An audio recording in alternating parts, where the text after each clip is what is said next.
Welcome, everybody, to Surveillance Report 40. We're getting close to that 50 mark, really close.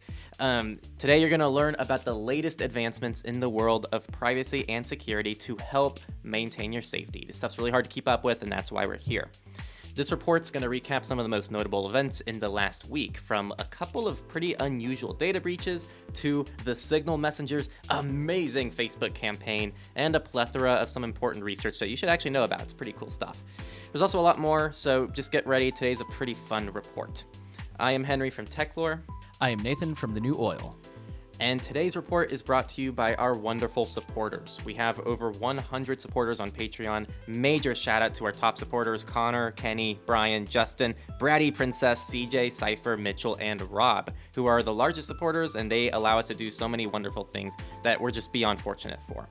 We have several tiers on Patreon where you can have your name listed on our website and all of our videos. And if you don't like Patreon, which is totally understandable, we have one-time donation methods, even accepting Monero. You know, like the shirt, get some Monero, people. And we have lots of other free support methods, and just there's lots of ways to support us. So check out the description in the show notes if you want more details on how to support us so that we can keep doing this stuff for free. And without further ado, I'm going to pass it to Nate for the data breaches this week. Thank you, Henry. All right, so this week we're going to start off with Turgansec, who found 345,000 files from the Filipino Solicitor General's office were exposed. This included sensitive information about ongoing legal cases, as well as passwords, training documents, payment information, and more. The files were fortunately taken down, but unfortunately, they have confirmed that the files were accessed by an unknown third party. So we will see what comes of that. Our next data breach is a pretty big one that you may have heard about. It's from Peloton.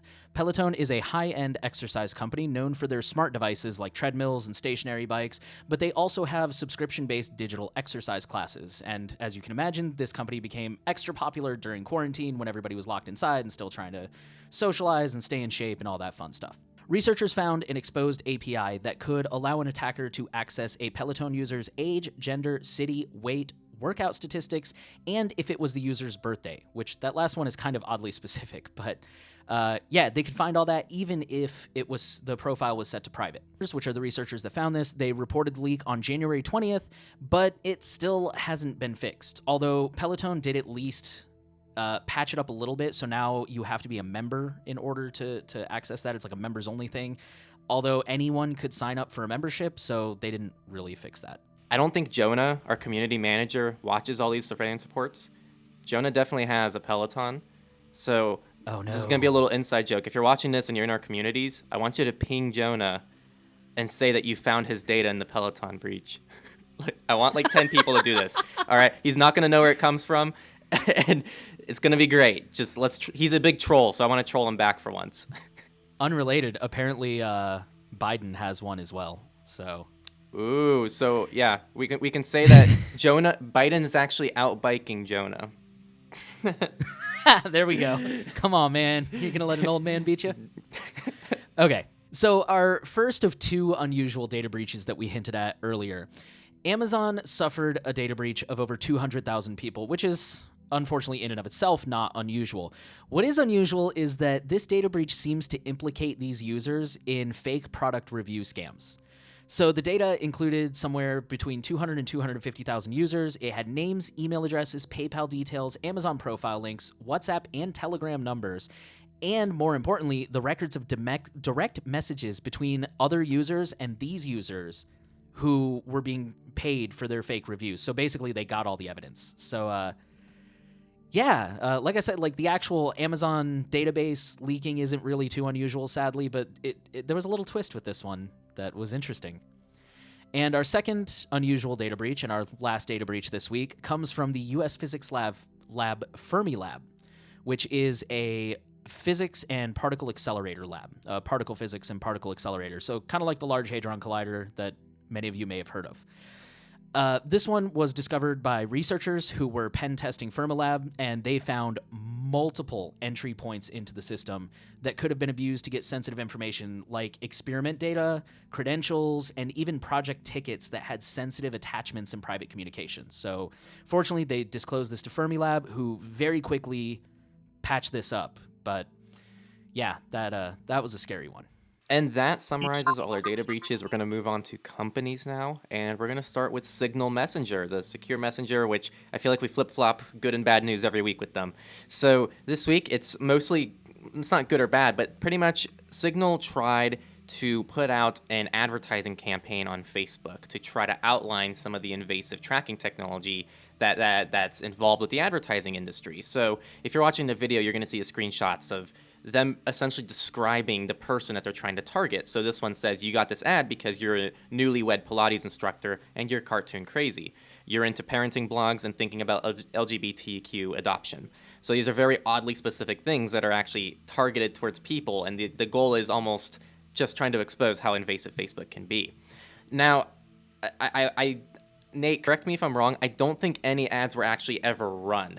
I think that their account was blocked and disabled by Facebook before any ads were actually sent out. Am I wrong there? I'm not sure, but I think you're right. I haven't heard of any of them actually being run. I heard that Facebook flagged all these and suspended their account immediately. Got it. Yeah, so if you're on the video, I'm sure you can see some of these up on the screen, but if you're listening to the podcast, definitely check out the sources. And you have to look at these to really take in, I guess, how they work and what they look like. But they're very creative, and it's a really cool ad campaign, and it's cool that Signal tried to expose that through Facebook. They really went for, in my opinion, they kind of went for the jugular in some situations. Like some of the more troubling data points that they exposed were like a certified public accountant in an open relationship. Like, I'm not a CPA, but I would imagine that's not exactly a job field that is friendly to that kind of thing. Or like you mentioned, the thinking about LGBTQ adoption. There was one that said like you're into drag or something like that, like, you know, dressing in drag, and just things that, like, man, that's not necessarily stuff you want everybody knowing. Not that there's anything wrong with it, but it's like that's not stuff you necessarily just want to share with the whole world. You missed the most glaring one. You've supported Cardi B since day one. Yes, that is truly the most egregious thing that I would not tell anybody. But yeah, to each their own. Yeah, no, it's music's personal taste. Sure. For a little bit more context too, remember that WhatsApp, which is one of Signal's main competitors, is owned by Facebook. So that's kind of another layer to this. It's kind of an indirect attack against WhatsApp as well. But first, we'll continue talking about Facebook, and Facebook is allowing very questionable ads to target teenagers. So there's a watchdog group called the Tech Transparency Project, and they found that despite the rules and assuming technological barriers that are in fact put in place, they are in place, they're just not very good. Facebook has allowed ads for alcohol, drugs, gambling, smoking, and eating disorders to be shown to teenagers. And I'm assuming by eating disorders, they mean like things that would perpetuate an eating disorder. I really hope that nobody's out there just showing ads for anorexia or something. But anyways, that pretty much says it all. The Facebook has actually been caught doing this as far back as 2014, and it is still going on.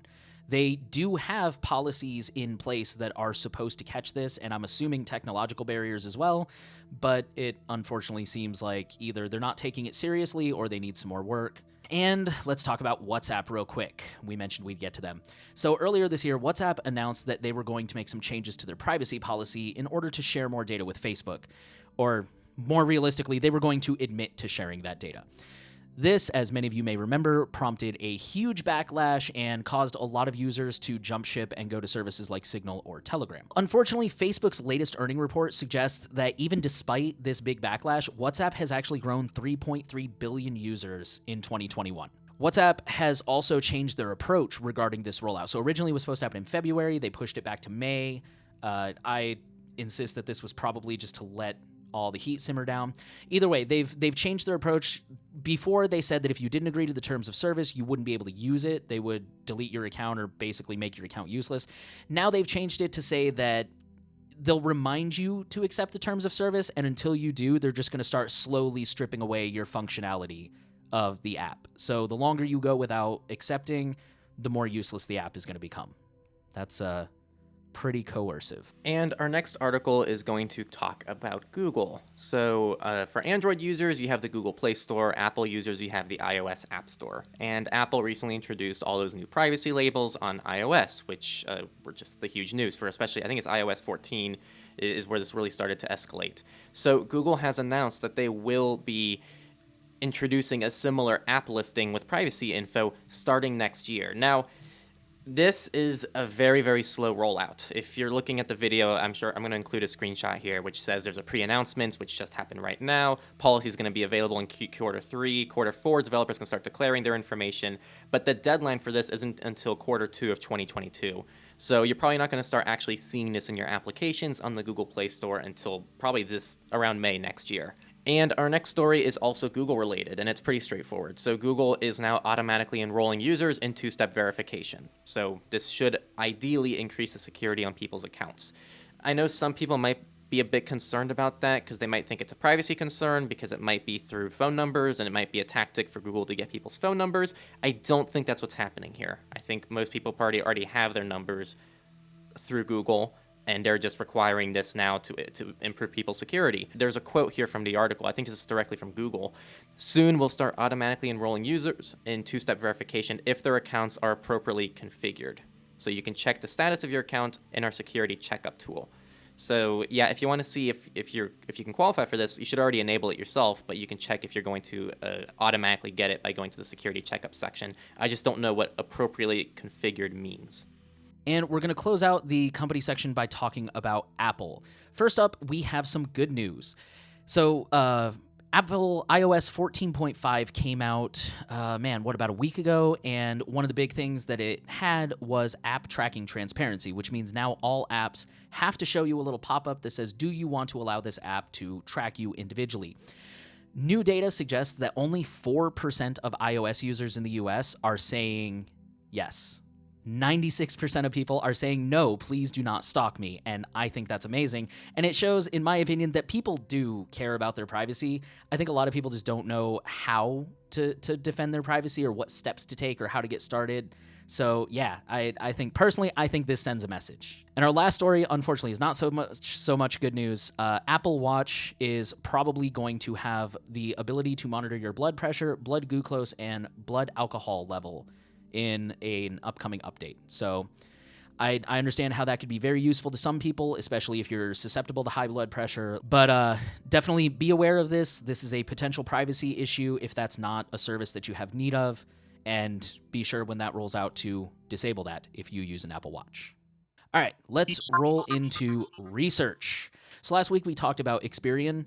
And basically, Experian's credit freeze is still easily unfrozen. When you freeze your credit, Experian is the only one that still sends you a PIN.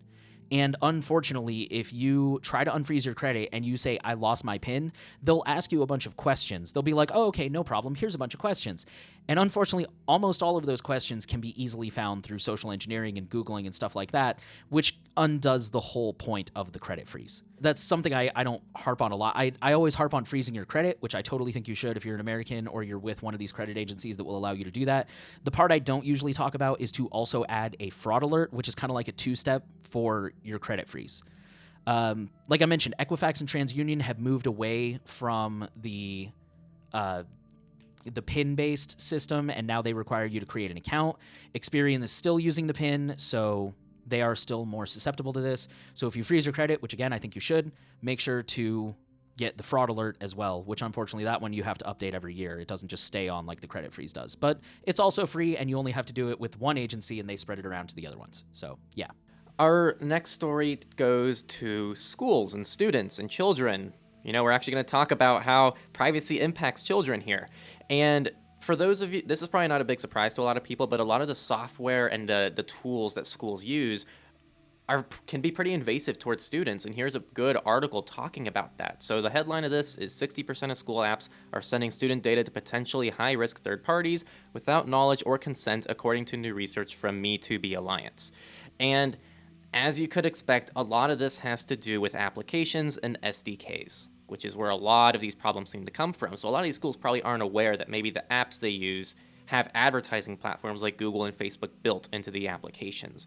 So some of the main stats here, on average, there are more than 10 third-party data channels per application. Another one is public school apps are more likely to send student data to third parties than private school apps. So 67% of public versus 57% of private school apps. 18% of public school applications included very high-risk third parties. So third parties that would further share student data with possibly hundreds or thousands of networks. So yeah, it's pretty invasive. And the last main bullet point is Android apps are much more likely than iOS apps to be sending data to third parties and are much more likely to be sending to high versus very high risk third parties. I guess just to summarize that, just keep in mind that schools do not fully understand the privacy risks that they put their students in front of, right? This is still an ongoing thing. We hear stories all the time about students who are put in jeopardy. Their data is put in jeopardy because of this kind of stuff. So if you're a student, try to avoid installing any applications on your phone. Try to keep everything compartmentalized inside its own browser, or ideally inside its own virtual machine or computer. That's my advice to students out there. Our next story is going to move on to the car world. So there has been a new attack. It's a zero-click exploit that impacts specifically Tesla vehicles. So this pretty much involves taking a drone that flies over a parked Tesla car, and it can spoof the Wi-Fi signal and force a firmware update that gives the attacker complete control of the infotainment system. So they can do things like change AC levels, change some of the settings of the car, though nothing is impacted in regards to the driving ability of the car. So it's not like it can override, how someone's driving. Also, this is done with a parked vehicle, and my guess for that is because Wi-Fi is disabled by default once the Tesla starts driving.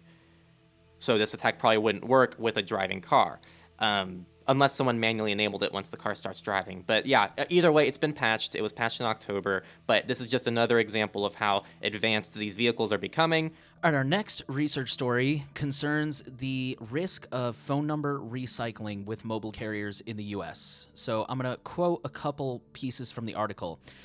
They said that most of the available phone numbers we sampled, 215 out of 259 to be exact, were recycled and also vulnerable to at least one of three attacks. There was personal information indexing, account hijackings via recovery, and account hijackings without password reset. So personally identifiable information indexing was like people search site hits, so they could get these phone numbers and then look the phone number up online and say, oh, this phone number used to belong to so-and-so. Account hijackings via recovery would be when they were... both of the account hijackings basically were when they were able to take over the account because they had a phone number that was associated with the account. They said that we, quote, we obtained 200 recycled numbers for 1 week and found 19 of them were still receiving security or privacy-sensitive calls and messages. Example, authentication passcodes, prescription refill reminders, etc. I'm sure anybody who's gotten a phone number in the last few years or ever is familiar with that. I know the last phone number I got was for years was getting phone calls for other people who used to have the number, and unfortunately that's a pretty common thing. So the moral here is, if you I do use burner numbers through my sudo. I have like one or two sudos that are specifically reserved for, like, I burn them every single month and start over, and those are just for, calling to see what time the store closes and stuff. But if you have numbers that you actually rely on for, like, health or work or something important like that, and you decide to update that number for whatever reason, make sure you update it with everybody. Make sure that you make a list or keep a list of all your different accounts, who needs it, who needs to be updated. Because, yeah, I certainly would not want some random stranger getting my prescription refill reminders. That does not sound fun. All right, and then we got a couple more quick stories here in the research section. We have a patch that was issued to tackle critical security issues in Dell driver software. So a researcher found vulnerabilities in the BIOS of certain Dell softwares that had been there since 2009. Fortunately, there's no evidence they've been used in the wild, but the lesson here is to keep your BIOS and your firmware updated. Our next story, I'm going to open up with saying you should read it yourself in the sources because it's that good. But we're going to quickly summarize it here. So the accelerometer is something that's found on most mobile devices. It's been there for a long time. It's how you can turn your phone and it turns and it does lots of cool things. You can shake your phone and it knows you shook it. That's the accelerometer. And unfortunately, I'm sure some people already knew this, but there's been more thorough research that covers how the accelerometer can be used for many different types of tracking. So I'm going to quote the abstract here. We found that accelerometer data alone may be sufficient to obtain information about a device holder's location, activities, health condition, body features, gender, age, personality traits, and emotional state. Acceleration signals can even be used to uniquely identify a person based on biometric movement patterns and to reconstruct sequences of text entered into a device, including passwords. Yeah, so just cool stuff, not likely to impact you, but their whole call is to try to bring some awareness to this so that there can be some mitigations from this happening in the real world so it won't impact people, hopefully. And our last research story, millions of people in the UK are at risk of using insecure routers. There's a security company called Which, and they have determined that as many as 7.5 million Brits are potentially using old, outdated routers with significant security vulnerabilities. And that's not, the people aren't updating them. That's the company hasn't made an update since 2016. The company doesn't support this router anymore. So remember, get stuff that gets updated, keep an eye on that stuff, and when it's at the end of life, I'm not one of those people that like, hey, there's a new iPhone out, go buy it. But, when your stuff gets to end of life and it doesn't update anymore, the minute my phone stops getting updates, I'm getting a new one. So updates are important, man. Stay on top of those. And let's go ahead and move into the politics section. And we're going to start out again moving over to the car world. So U.S. Customs and Border Protection has people pretty much discovered that they had a contract with a company called MSAB. It's a $500,000 contract, and what they do is they do vehicle forensics. So they're purchasing vehicle forensics kits in order to start analyzing some of the data that comes from vehicles. And this is pretty invasive stuff. So this includes things like recent destinations, favorite locations, call logs, contact lists, SMS messages, emails, pictures, videos, social media feeds, navigation history, blah, blah, blah. I mean, it even gets as specific as like what doors open at what time periods, when the lights turn on inside the car, gear shifts. Pretty much every possible thing that happens in your car is somehow collected. This is just another FYI. We've been talking about car stuff for a long time now. I've been screaming for like the last 2 years that this is the next big thing, and I feel like it's finally starting to get into the wild. Now, one interesting thing, if you want to know like how common this is, because some people think, oh, this is just a Tesla problem. In fact, if you go to the website, the MSAB website, this doesn't even work on Teslas. This isn't a Tesla problem. The companies that this works on, the car manufacturers, this works on Audis, BMW, Buick, Cadillac, Chevrolet, Chrysler, Dodge, Fiat, Ford, GMC, Hummer, Hyundai, Kia, Infiniti, Jeep, Lincoln, Mercedes-Benz, Maserati. That's right, Maseratis too. Mercury, Nissan, Pontiac, Ram, Saturn, Seat, Skoda, SRT, Toyota, and Volkswagens. So, yeah, every new car on the road. But one thing that I do want to definitely note is a lot of this, like SMS messages, call logs, favorite locations, that's all from your phone. So if you're not hooking up your phone to your car, they're not going to be able to collect that information. So I'd say, I'm just going to throw a random number out there, like 50% of the data that can be collected here is just by syncing up your phone to your car. So if you want to avoid a big majority of this, just don't hook up your phone to your car. Most cars still have the aux cable to still be able to play things from your phone. All right, our next story is a real quick one. The IRS has secured an order to serve Kraken with customer data requests on cryptocurrency traders. So this is not really, in my opinion, a huge or shocking story. The IRS has ordered the cryptocurrency exchange Kraken to hand over customer data on customers who have traded at least $20,000 since 2016. There does not seem to be any indication that they are targeting anyone specifically, and they don't seem to be targeting Kraken, like they're not trying to put pressure on Kraken. I would honestly say this is probably just the IRS trying to make sure that nobody is cheating on their taxes or tax evasion or something like that. Just don't mess with the money, man. That's what brought down Al Capone. That's what brought down. Isn't that what Epstein was arrested for the last time? Like, just don't mess with the money. Our next story heads over to Massachusetts, where pretty much some people are putting in some new rules for police so that they can't use facial recognition as invasively. So that now police must have a court order before they can compare images to the database of photos and names held by the RMV, the FBI, or the state police. This new legislation also requires law enforcement to document their searches, and eventually statistics on their searches will be made public. So whether or not the information will be disclosed to defendants is a question that's been put off to future legislation and a new commission. So overall, this is just calling for a little bit more transparency in how this is used, and it creates at least some more checks and balances of how facial recognition can be used in Massachusetts. So it's overall a good win. And then I don't know if you want to keep it, but there's that second line states pushback against use of facial recognition by police. It's basically a similar story from Associated Press, but it just focuses on multiple states instead of just Massachusetts. So. Oh, I didn't see that was a different story. Yeah, if you want to quickly go over that. Yeah, I missed that. I mean, that's basically all there is to it. Is it's kind of the same thing. It's just talking about how different states are trying to, either ban facial recognition or start putting in stronger safeguards and regulations for it. So got it. Yeah. This next story, actually, for me, I learned about this story today, but it looks like it may have broken yesterday. The Colonial Pipeline suffered a cyber attack that has shut it down, and this pipeline supplies 45% of the East Coast's fuel.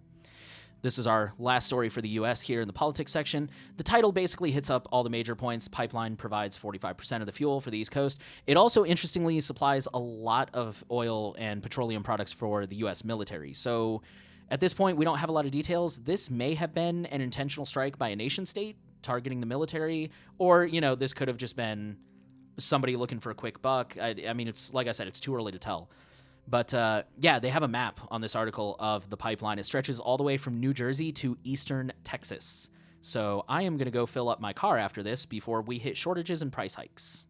And now we're going to start going international. We're going to start in Canada, where the Canadian government is accused of trying to introduce internet censorship. So take this article with a grain of salt. I think we linked the Slashdot version. I usually try to go straight to the original source, but admittedly, this original source is a little bit,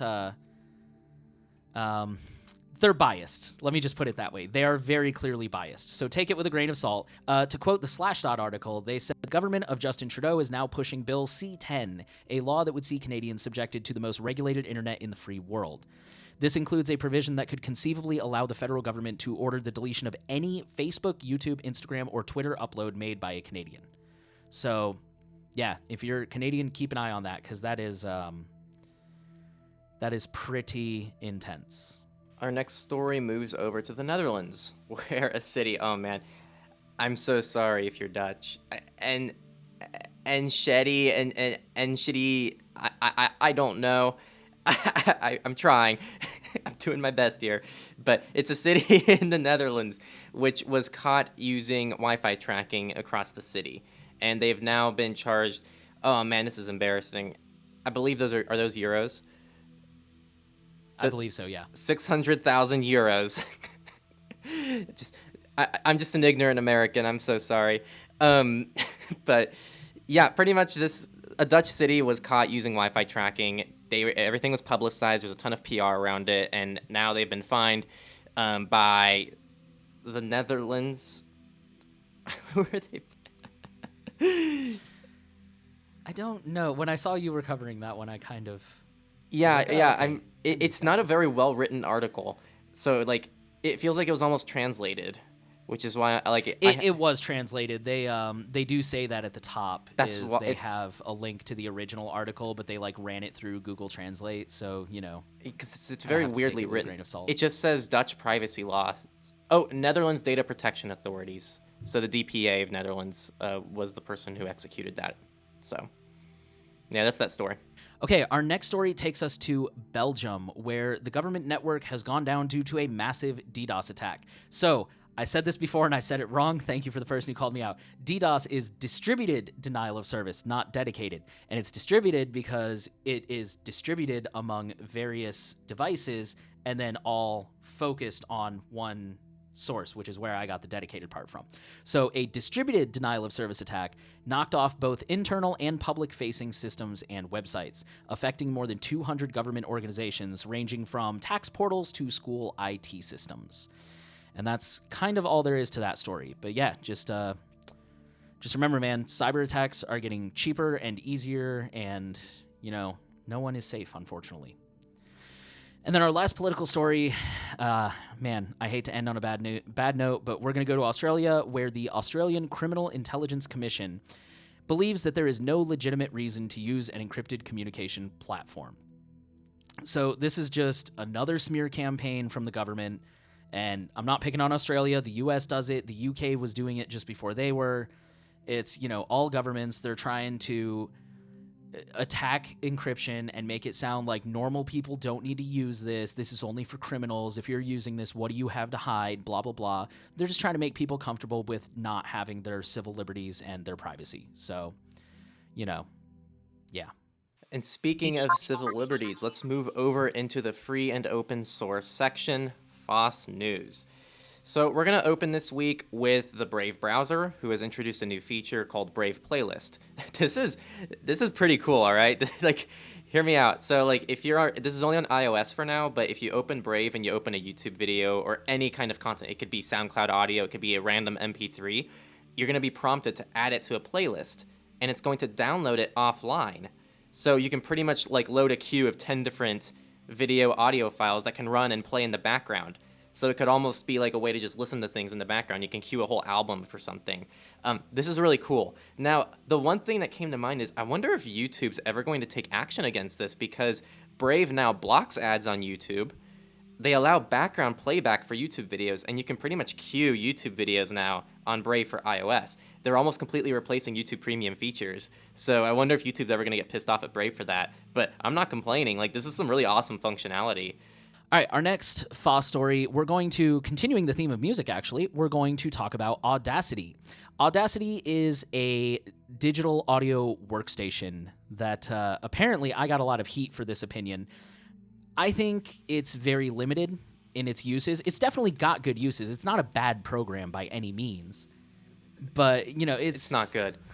It's not good. Okay. It's if you know anything Apparently, about audio, I don't know much about audio production. It's not good. Okay, Nate, we got to... People on Reddit got really mad at me for saying that. I fight people all the time because people tell me just use GIMP instead of Photoshop. These people just don't understand that, like, Photoshop has valid things that GIMP just doesn't. It's the same thing with Audacity. It's the same thing with a lot of these open source alternatives to, like, valid professional tools. If you don't use it like a professional, you're not going to notice. If you're using it professionally, you're going to notice the missing pieces. I was going to say that's actually a great point, like a great example, because as somebody who's not like a hardcore video editor, GIMP works great for me.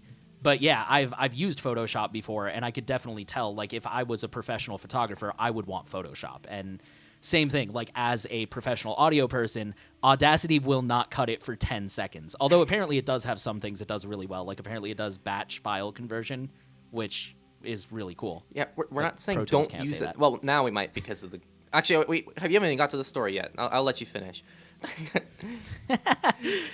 It is great if you're a beginner and you're just trying to learn the basics of audio. And if all you need to do is capture audio and do some basic cutting and slicing and, you know, some basic compression, it's great. But yeah, for heavy duty stuff, I wouldn't record an album on it. But anyways, Audacity is now adding Google telemetry. So there is good news. There's a couple of pieces of good news. First of all, this has not yet been confirmed. And secondly, this is going to be opt-in. The bad news is that it will almost certainly be added. And, I mean, the other piece of bad news is even though it's opt-in, this is still like Google telemetry. So it turns out I did some digging on this because somebody had mentioned it again on Reddit. Audacity was bought out last month, actually, by a brand new company called Muse Group, who my fellow musicians who are listening may know because Muse Group also owns Ultimate Guitar. So it looks like Muse was created kind of like a holding company to hold these different, Audacity and Ultimate Guitar, and there was one other one I can't remember.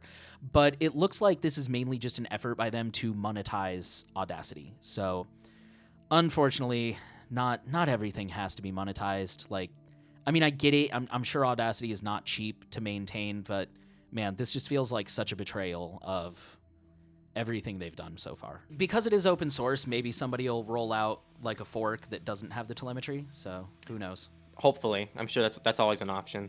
And our final FOSS story, pretty quick one, KeyPass 2.48 has been released. So if you are a KeyPass user and you use any of the forks, like KeyPass XE is a really popular one, or what is it, like DX is the Android version. Anyways, if you use any of the forks, just keep an eye out for an update to roll out in the near future.